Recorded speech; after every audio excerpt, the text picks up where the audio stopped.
اسمع امام غزه هذا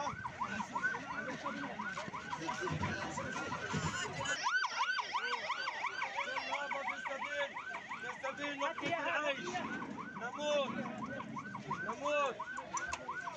نموت من اجل لقمة العيش. طالع معاك ليش؟